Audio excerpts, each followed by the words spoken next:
Welcome to the Healthcare Nation podcast. I'm your host, Rick Janata, and we're committed to bringing you thought leaders in the field to discuss what's new and noteworthy in the health sector. This is the Healthcare Nation podcast. Hey, welcome to the Healthcare Nation podcast. Your host, Rick Janata, here with our producer, Joe Woolworth. Joe, how are you doing, my friend? Hello, doing well.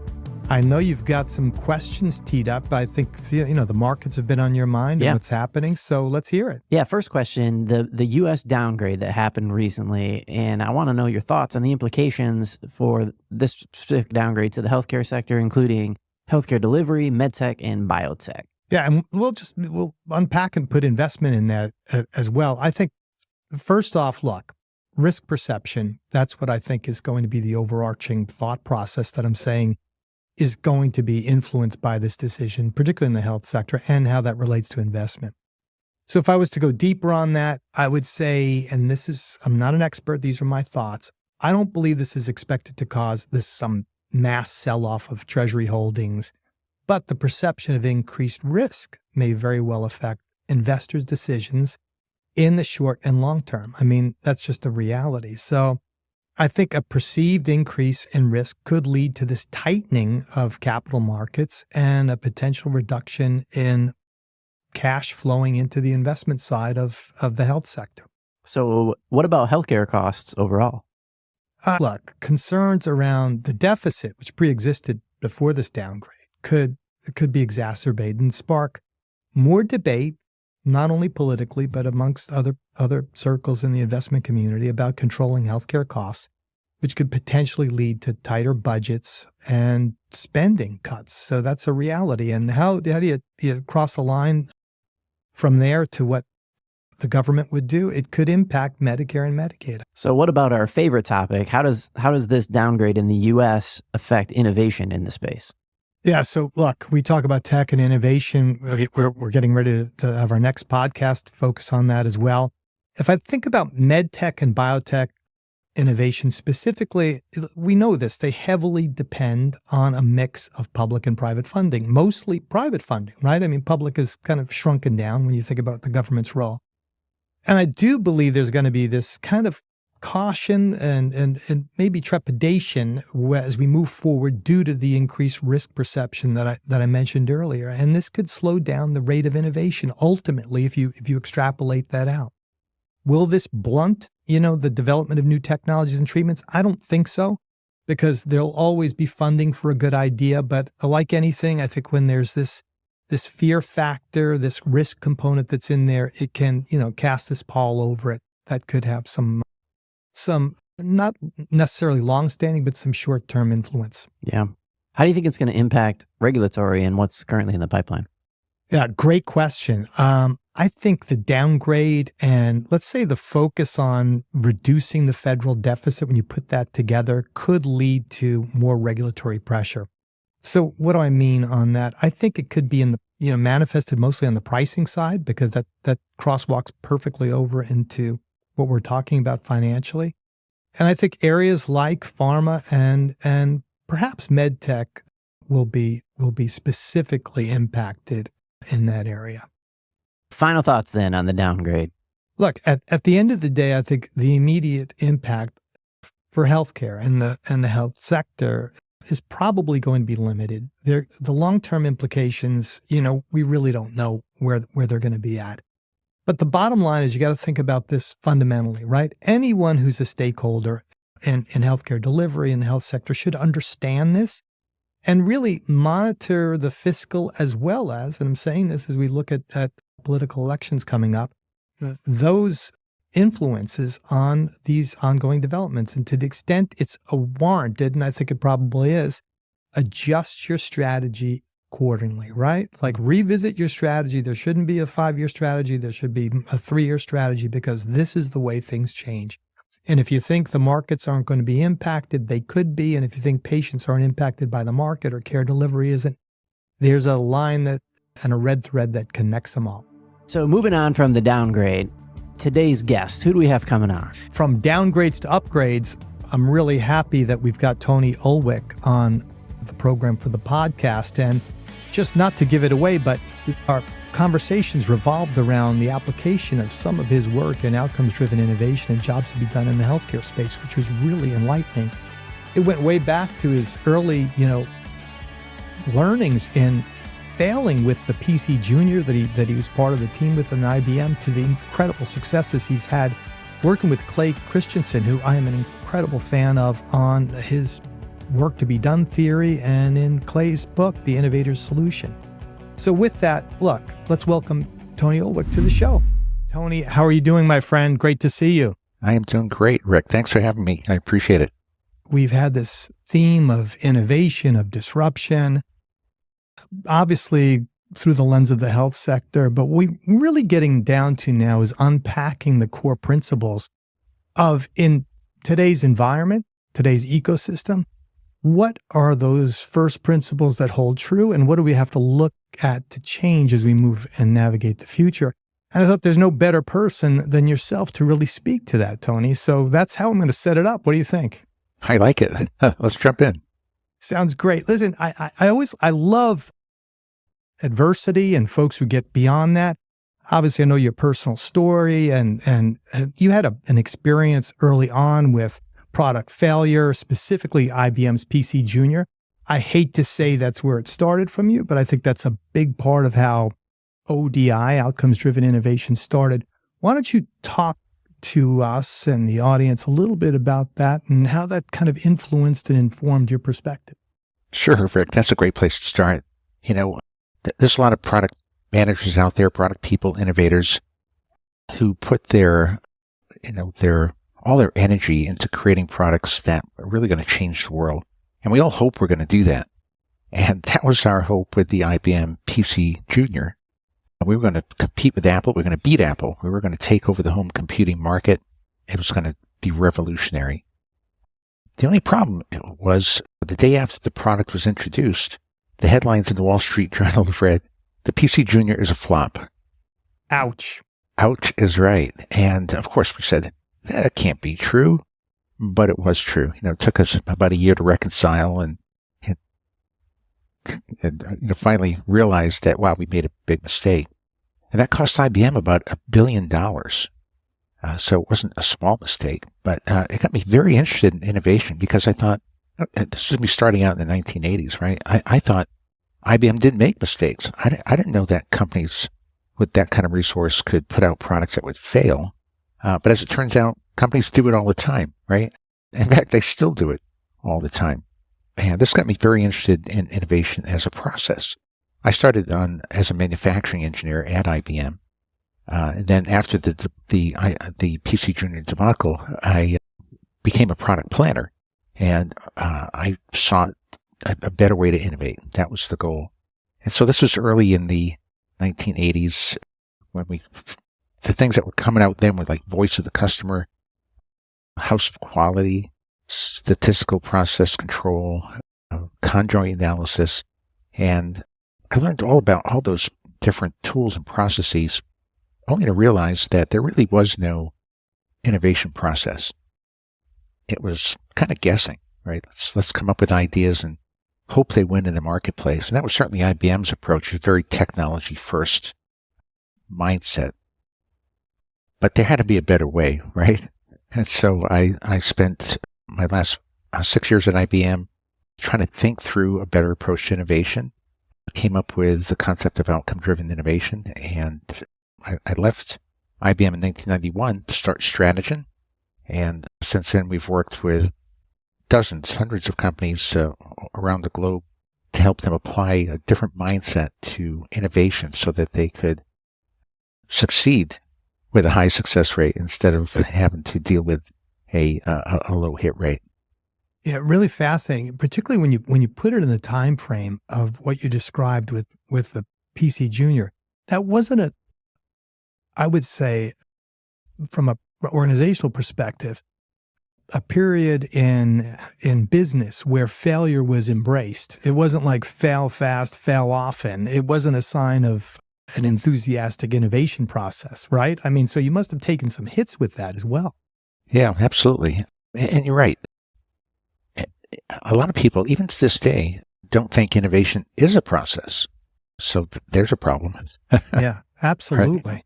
And of course, back then that thinking was more prevalent, right? It was, kind of serendipity, right? That you just come up with an idea at the right time in the right market and with the right team and the right investments, and somehow it all comes together and works out. But there can be a science behind it, and that's what I sought to figure out. You shifted early on. One of, I think, if I can characterize it this way, your early successes was with Cordis Corporation, which I knew being in the healthcare field, obviously a mainstay, certainly in cardiology and cardiac related med tech years ago. But you helped them out by shifting their focus from products to process. And I think about your methodology there and its applicability at that particular time on the med tech side. And tell us about that and how it could perhaps even be scaled up for that. Just elaborate on that for us, Tony. Sure. So, what happened? What happened back in around the 1990 timeframe is I finally realized what Theodore Levitt was telling us when he said, "People don't want the quarter-inch drill; they want the quarter-inch hole." We've all heard that, right? But it finally clicked in my head, and as a process engineer, manufacturing engineer, I thought, if we could just go study what people are trying to do, like creating the quarter-inch hole, instead of talking about the drill, instead of trying to create a better drill and thinking we're in the drill market, that would allow us to lay out what customers are trying to do as a process and break it down into steps and put measurable outcomes that people want to achieve along each step of the way. And we could apply to innovation the same principles that we've been applying to manufacturing for years, which is statistical process control to eliminate variability, Six Sigma to get great outputs, and automation to speed things up, right? So the thought was we could potentially break down a process and figure out how people want to get it done faster, more predictably, and better output throughput. So carrying those principles forward, we applied that first in Cordis Corporation. That was my first assignment, my job after leaving IBM.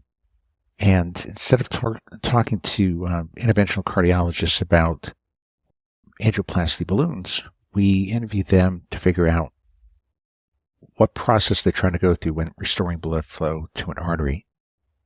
And with that mindset, we stayed away from solutions altogether, and we just figured out all the metrics they were using to measure success. We then quantified them, meaning we asked a large number of interventional cardiologists to tell us how important each of those outcomes were and the current level of satisfaction. So we could then pinpoint where people were struggling to get the job done, if you will, right? Struggling to execute the process. And we discovered about 16 unmet needs. And the team went to work to address them, and they did. A year and a half later, they released 19 products, all of which became number 1 or 2 in the market, and their market share increased from about 2% to over 20%. So it was a great example of a success, and we've been able to duplicate that hundreds of times since. Yeah, great, obviously ROI and also clinical return on the investment of time. When I think about the approach that you took to uncovering those needs, right, the metrics, the tasks, as you said, did you lean on your background, your engineering background, the quantitative and qualitative side of research to really leverage that level of precision, particularly when you're working in high reliability and high tolerance areas like interventional cardiology? Yeah, well, you're hitting on a great point. What really makes this work is that we're really digging in at a very granular level. So when we talk about the measurable outcomes people are trying to achieve, we're not talking about, hey, let's make it more reliable and convenient and faster, right? What does that even mean, right? We want to get down to an actionable level that we can innovate around. Like, minimize the likelihood of entering a side vessel when navigating through tortuous vessels, right, on the way to the lesion, right? That's a very precise instruction coming from the interventional cardiologist saying what it is they're trying to do, right? And so the entire process is broken out in that level of granularity. So in the end, it's like reading a list of everything that an interventional cardiologist is trying to get done from beginning to end of that procedure. And it's what they're trying to do, not what they're doing, right? So in other words, we're analyzing this in problem space, not solution space, which sounds like a little nuance, but it's really the key to success here, right? What we're trying to do is to figure out what they're trying to achieve, not what they're doing today. That's more like a process map or a customer journey map, right? What we're creating is what we call a job map, something Right. that we introduced in Harvard Business Review back in 2008. And by thinking about it that way, you're breaking down the problem into 100 outcomes. And you want to figure out along what dimensions you should innovate in order to have an impact on the customer and creating value for them. That's the high level mindset. Yeah, there's not a healthcare professional I know that isn't fixated on positive, good clinical outcomes. I mean, we are all just trained that way. It's part of what we do, whether you're in the C-suite, whether you're at the bedside, doesn't matter. Clinical outcomes is the first metric we look at. And my question to you is, when you think about outcomes-driven innovation, it starts with outcomes. So give us a quick, very high-level overview of ODI. Sure. I'll give you an overview of the steps that are included in the process. What's interesting here is this is going to sound like marketing 101, because what we do is we define a market, we uncover needs, we figure out which are unmet, we determine if there's segments of people with different unmet needs, and with that information, we build out the product strategy. Sounds simple enough, right? We love the formulaic component of that, right? Everyone gets it, particularly engineers. Yes, exactly. So that part makes sense. Now, what we're going to do though is we're going to go through that process in problem space, not solution space. So when we define a market, we're not going to say we're in the angioplasty balloon market. That's a product, right? Angioplasty balloons come and go, right? What the cardiologist is trying to do is restore blood flow to an artery. So we're going to define a market, not around a product, but around the group of people and the job the customer's trying to get done, right? Now, most companies don't define markets that way. They define it around a technology or product, things that go away or become obsolete, right? Or evolve, right? And so if you're defining your market around something that's going to go away, then you're really grounding your strategy in something that's really perilous, right? Right. So let's ground the strategy around a stable focal point for value creation, because we know that interventional cardiologists have been trying to restore blood flow to an artery for decades, and they'll continue in the future for decades. So let's focus on this stable job as our market. First step. Right? So then we can go define the customer's needs. What I find so intriguing about this, and we do a lot of polling in our Masterclasses and things like that, we ask the question, is there agreement on your product team as to what a need is? Not what the needs are, which are unmet. We're just saying, is there agreement on what a need is? And generally speaking, around 90% of product teams say no, there isn't agreement on what a need even is. Even though everyone's trying to come up with solutions that address unmet needs. But the sales team thinks about needs as solutions and features, and marketing thinks about them as exciters and delighters, and development thinks about them as specifications and requirements. Even amongst experts, we went out and polled 15 different experts in voice of the customer, and there's 15 definitions of what a customer need is. So the experts don't agree either. Yeah, massive lack of alignment there, right? From a group that you would think, their absolute goal should be complete alignment. That is the goal. You hit the nail on the head, Rick. And that's what customer centricity is all about. If you want to bounce around a little bit, is to get everyone aligned around a shared understanding of what a need is, what the customer's needs are, and which of those needs are unmet. Because if you can get everyone focused on solving the right problem, you're going to create a lot of value for your client, for your customers, right? And that's really the goal of the approach. What we see is companies are rarely short on ideas, right? They just don't agree on what the problem is. Yeah. Even though everyone's trying to create value for the customer. So, we define needs, as you mentioned, as desired outcomes. These are the metrics, if you will, that people use to measure success when getting a job done. And we do this all the time, like even cooking a meal at home. You'd say, I want to minimize the likelihood of overcooking the meal. I want to minimize the time it takes to cook it evenly throughout, right? I want to minimize the amount of prep time that's required. You know this, right? These are things that, if they go well, you'd say, I prepared my meal very effectively. And the same is true for any job.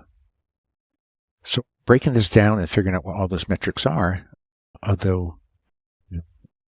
a bit of a time-consuming task, is the key to success. It's knowing that customer at that deep, granular, micro level, right, where we know precisely what they're trying to achieve at an actionable level. Right. Yeah, and Tony, let me throw this at you as well. I think when you go through that process, you're identifying them.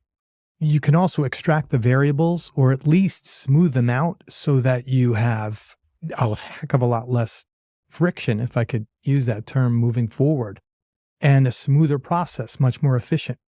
Yeah, you're absolutely right. Separating out the variables is really the key. In fact, that's what we're trying to do. Like all these little variables contribute to getting the job done perfectly, if you want to think of it like that. And so we want to identify every one of them. And there's often anywhere from 75 to 150 different metrics that people use to measure success. Like when we've talked to spine surgeons about spine surgery, and we've captured 150 statements. Very complex procedure, right?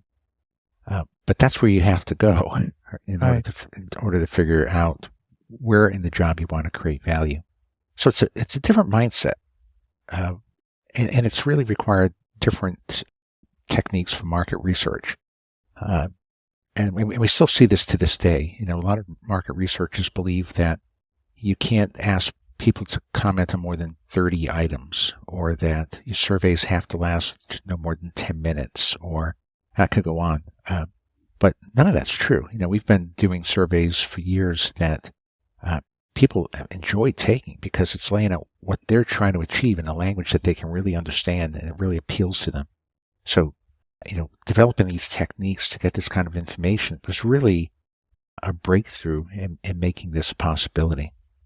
Yeah, I just on your comment about the surveys, I also think the level of engagement that an individual has, if you feel included in that, what you're saying or doing is going to be used for something, is always, I think, a great source of deep understanding and meaning, particularly when you're launching something. And it brings me to my next point, which is really the jobs and the work you've done on I'll classify it on jobs and work to be done and jobs to be done.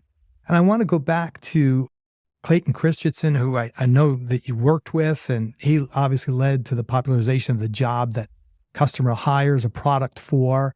And I want your thoughts on that. And as a second part, think about in the healthcare setting some examples of what we're talking about when it comes to that notion of the job. Thinking about the process people are trying to execute as opposed to the product they're using is the right focal point. So I introduced this concept to Clay Christensen back in 1999. At the time, he had just written a book called The Innovator's Dilemma, and I felt that outcome-driven innovation was a good solution to that dilemma. So I called him up, and he, being the kind gentleman that he is, asked me to come in and present it to him, which I did. And he liked it. The concept made great sense. And what we're saying is, let's study the process people are trying to execute, not the product. We had conversations over a couple of years, and he was getting his innovative solution book ready in 2002. And we talked a bit more, and he said, I don't like this word. People have underlying processes they're trying to execute. It doesn't sound right? So he said, how about if we say people have jobs they're trying to get done, and study the underlying job they're trying to execute? And I said, yeah, that sounds great. Let's talk about it that way. And so he did, and he introduced that thinking in his innovative solution book in 2002, and it became a thing. Yeah. It was never intended to name the theory jobs to be done theory, but that's what happened. I'll tell you what a mind to be obviously working with, be around, and have not only influence your work, but collaboratively help you drive your own kind of point of inspiration and innovation for what you were doing. I want to pivot slightly on that, but build upon everything that we've said. When you think about Gen AI and machine learning and what's happening with digital health technology, and you kind of apply jobs to be done and everything we've talked about that with outcomes-driven innovation, tell me about how those processes are going to play a role, stay relevant in this new area of beyond digital tech and what we're seeing right now happening, particularly in the healthcare space. You asked a question a bit earlier, Rick, to say, let's talk about some examples of jobs, right?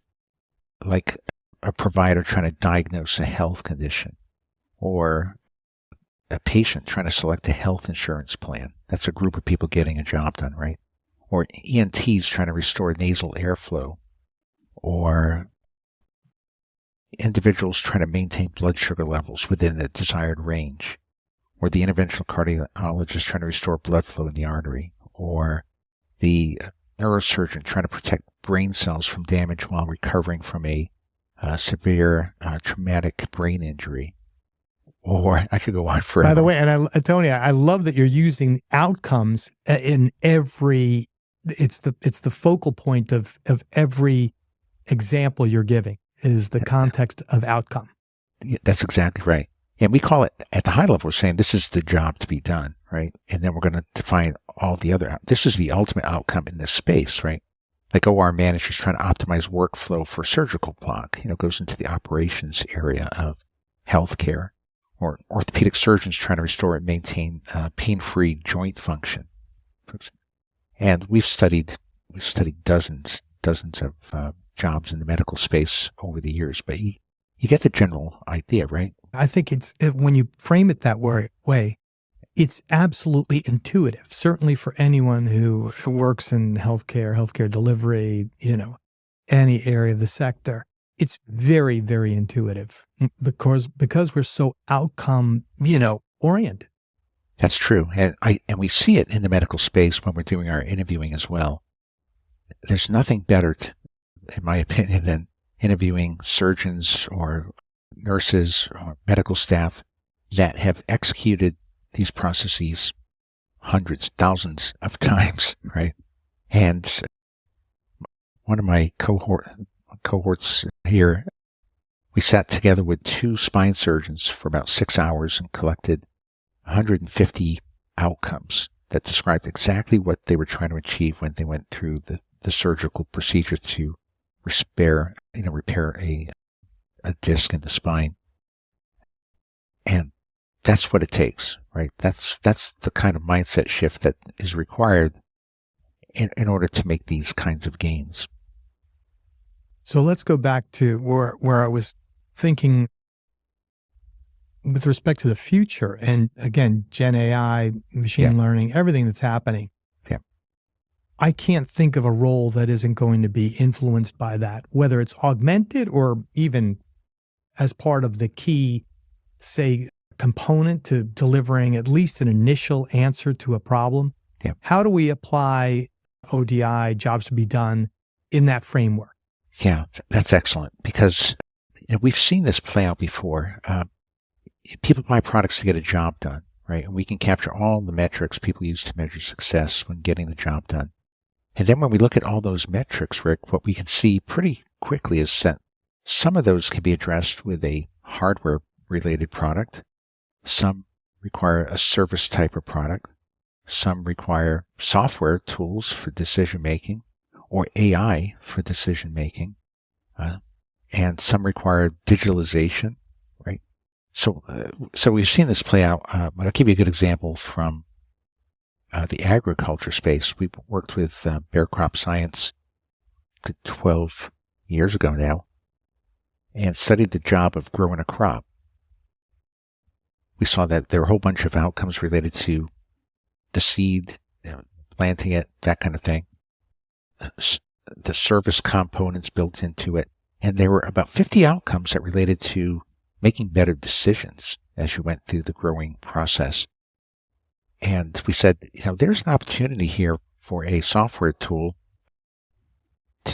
to really bring all this stuff together and line growers around getting the job done more effectively. And what this became known as is digital farming.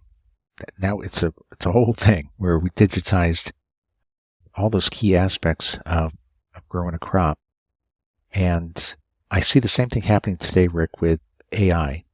AI is a technology, right? It can be used to help get jobs done better. The question is, where in the job can we apply AI to get the job done better? So it's what a lot of my clients are doing right now is they're going back to the data sets that they had, all these lists of outcomes for the markets they've already investigated, and asking the question, can we solve this outcome with AI, this one? And what we find is that not all outcomes are solvable using AI. And there's different aspects of AI too. One is, getting the right information at the right place at the right time, which is kind of like what digitalization does as well. But then there's the predictive component as well. Like if this, then that, right? And I think that's where AI kind of takes it to the next level. And so mining the databases that they already have and just looking through the needs to see where AI is applicable is a great first step. Yeah. And, I can't help but think that so many folks are going directly towards the Gen AI as the solution, right? Or this will give me the outcome. And that's where I'll start with for the answer versus I think what you're describing is put it in its proper place within the calculus. That's exactly the way you should look at it. Like I said, people buy products to get a job done, get the job done better through hardware, software, services, digitalization, AI, blockchain. Just keep throwing the technologies at it. It's all the same thing, right? Where it's all designed to help get a job done better. So the focus should be on what measurable outcomes are people trying to achieve when getting the job done, where are they struggling, and which technologies can I apply to help them get the job done perfectly. Yeah. So let me get back to the healthcare space. This is essentially a health sector podcast, although we drift into areas of technology way too often, investment, et cetera. But when I think about healthcare professionals and think about how they can really better align what they do every day, which is, look, the safe care of those they serve, their patients, right, with good outcomes. How can the jobs to be done framework be applied in the proper way? And are there any mistakes or misconceptions you've seen in its application where it doesn't work? The biggest challenge is, Rick, the biggest challenge I would say is the mindset shift. When we explain this kind of thinking, generally speaking, a fraction of the population will say, hey, that resonates with me perfectly. That's because they have an outcome first mindset. I think it's genetic. I don't know. Right. But many people have the ideas first mindset. Hey, many people believe that customers have latent needs they don't know they have. So if they don't know what their needs are, why should we go talk to them? Let's just come up with solutions and put it out in front of them and see what they think, right? So they get stuck in this ideas first mindset. So the real challenge is this mindset shift. Yeah. And Tony, I'm sure, and I want to hear your comments on this. You have to go into organizations where the culture is so set and the antibodies in that culture could be so, rabid with respect to, going against new ideas that you've got to wipe the slate clean if you're going to start with this mindset shift.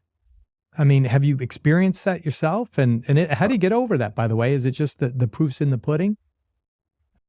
Sometimes you never get over it. We're just working with a client just recently who couldn't get over the hump. They could not do it. We challenged their mindset. We challenged their market research practices. We introduced new techniques, segmenting around need statements, doing a larger survey. They said, you can't do any of this. This breaks all the rules.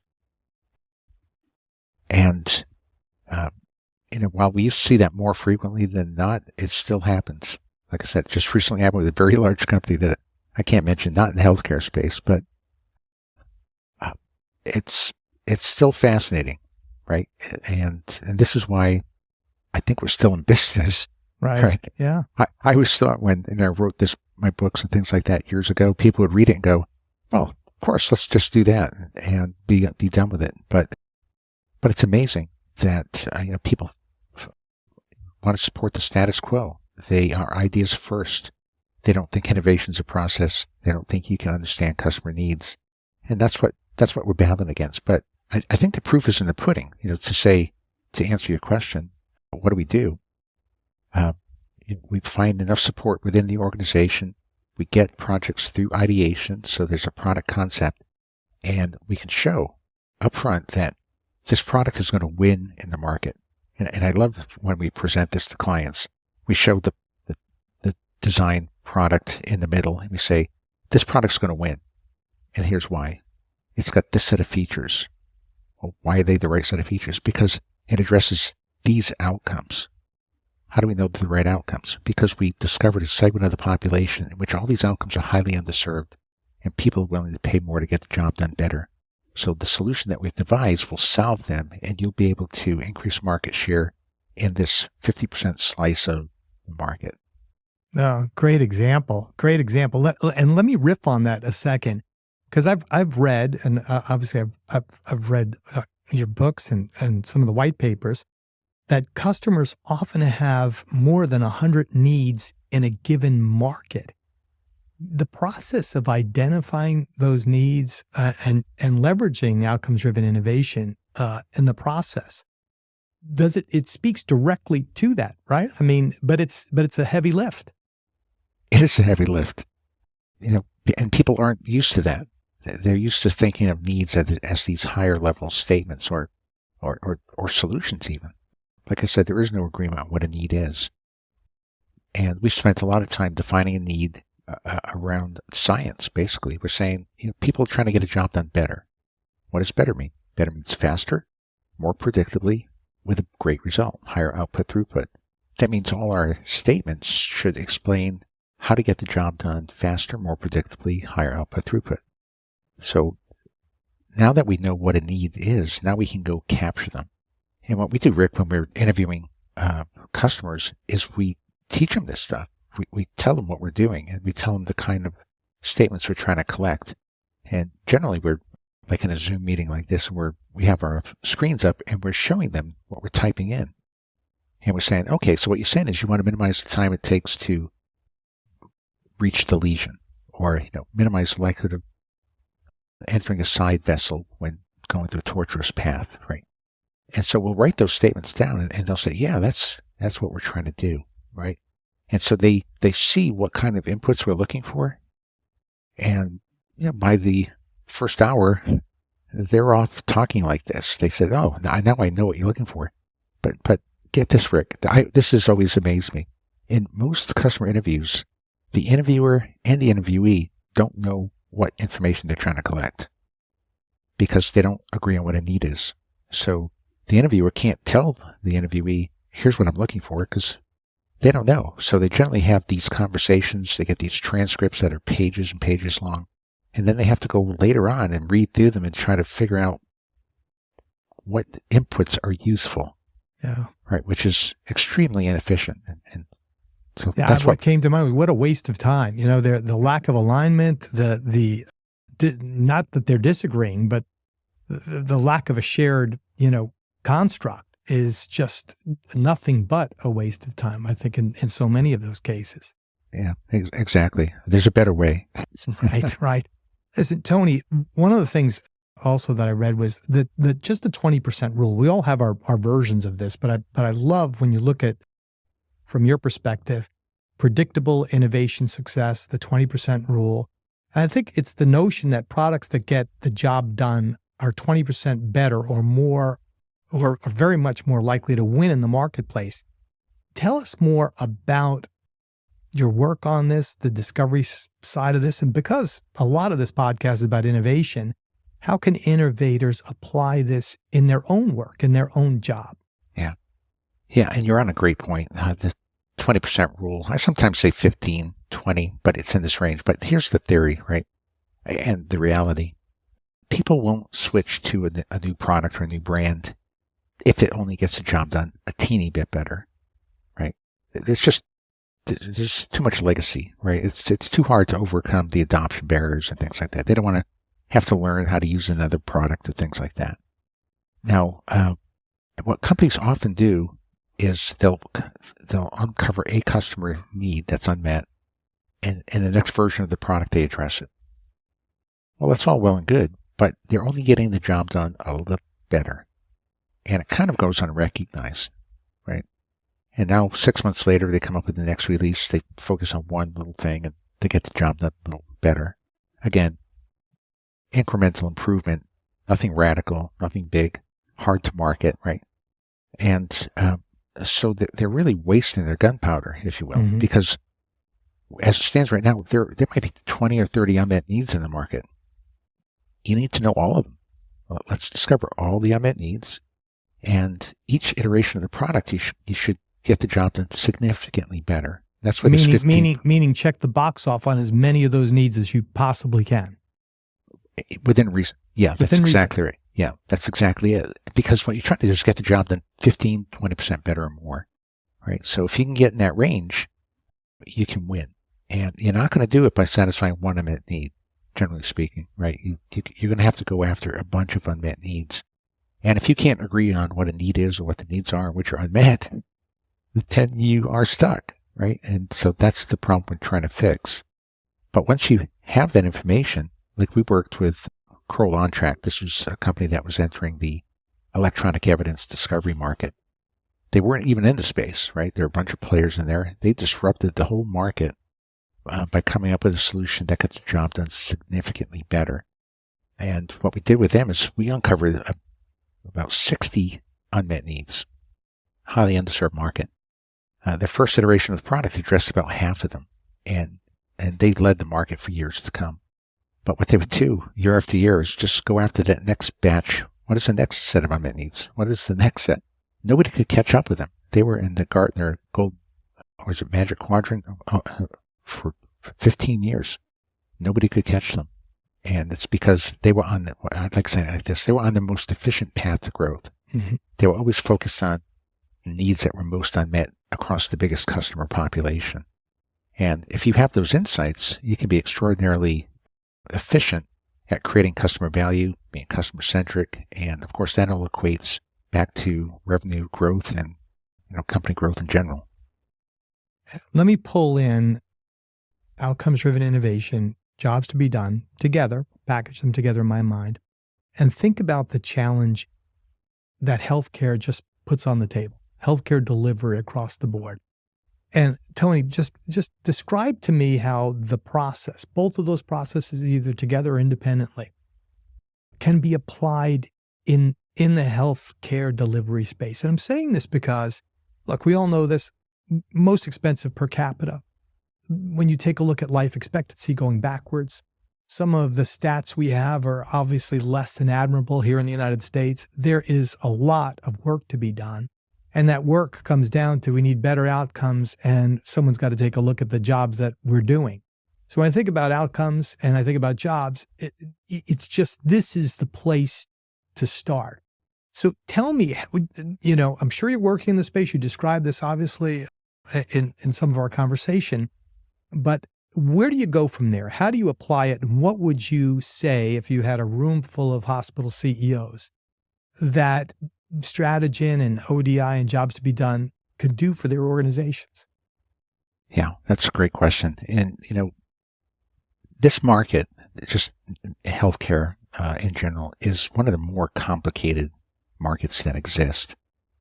When people talk about getting started and applying ODI and where to innovate, the biggest question often arises is, well, who are we trying to create value for, right? And it's not an easy question to answer. In a typical surgical procedure, for example, you have the surgeon who's performing the procedure. You have the nurse and staff that's supporting it. You have the patient who's benefiting from the surgical procedure. You have the buying group inside the hospital that's decided what tools to purchase to perform the procedure. You've got the payers deciding what they're going to cover, right? There's a lot of moving parts. It's a complicated ecosystem. It's not like consumer product goods where, the buyer, the user, and the people supporting the product are all the same person. Right. In the medical space, you have biomeds, right? You've got them supporting equipment, cleaning equipment, and so on.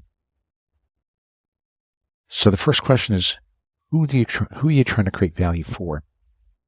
And I've seen the trend in the past 10 years in medical is that there's kind of a dual path, and that is the path between the patient and the provider. Years ago, when I first started this, many companies would just leave the patient out of the equation completely. And they just talk about the provider and what the provider needs and so on, and hope that the provider is talking about the needs that the customer, the patient wants as well. And to a large degree, they do. But what we've seen more recently, and what I recommend to companies getting started, is lay out the patient's journey. Job they're trying to get done, not the journey they're going through, but what is the job they're trying to get done, and what is the job the provider's trying to get done. At a high level, patients are trying to diagnose and treat a health condition, and providers are trying to diagnose and treat a health condition. There's a lot of synergy there, right? And what you've seen in recent years, of course, are patients are trying to do the job themselves, right? They're on Google, Right. They're trying to figure out how to diagnose things and so on. So they're finding workaround solutions to get the job done better in their mind. But what we're seeing now is, how can providers be more in line with what the patients are trying to accomplish? And it's knowing both journeys. So what we often do is we create our job maps. What is the patient trying to do? What is the provider trying to do? And you know what? They better be intertwined very nicely. Yeah. It's more than a convergence. It's an overlay, right? Yes, that's right. One's feeding the other. If they want this, they should be doing this. If they want that, they should be doing, right? It should follow. Now, you can only imagine what some of these maps look like right now. When you do that exercise, they don't match at all, right?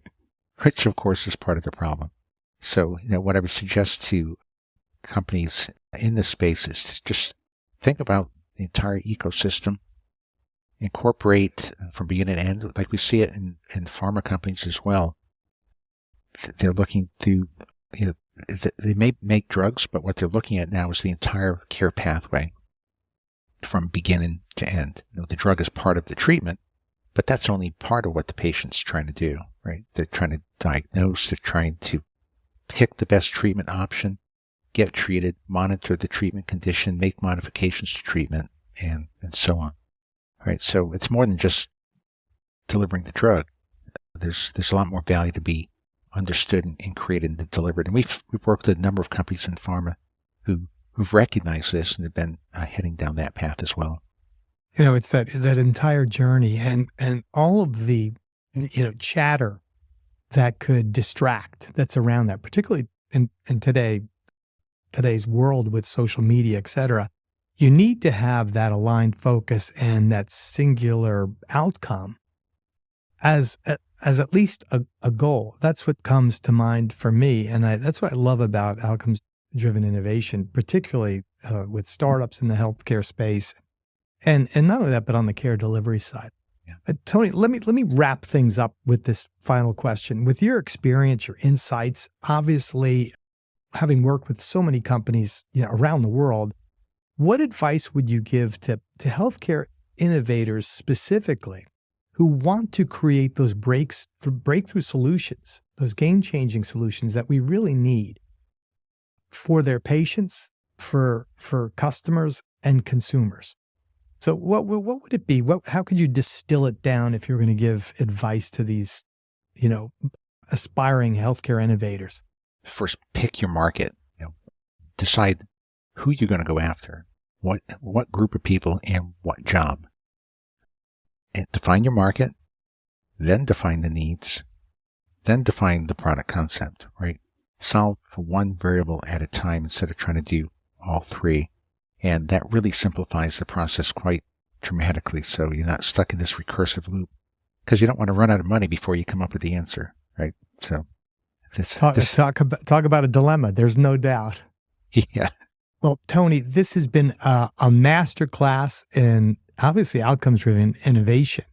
But even more than that, I think it's given myself, and I'm sure the folks who are listening in, a better idea of how they can map their own journey if they're kicking off a new product or platform or program. And of course, you're a resource out there with Strategen that they can call upon. So thank you so much for being on the Healthcare Nation podcast, my friend. It's great to see you and looking forward to what you're going to be doing in the future. Rick, thanks so much. I appreciate the invite. It was a great conversation. Thank you. And to our guests, thanks for joining us for the Healthcare Nation podcast. The opinions expressed by the host and guests are for informational purposes only and not associated with any companies or academic institutions. Please follow us wherever you listen to your podcasts, as well as our YouTube channel, Healthcare Nation Podcast. And if you have any questions or want to contact us, please reach out to healthcarenationpodcast.com.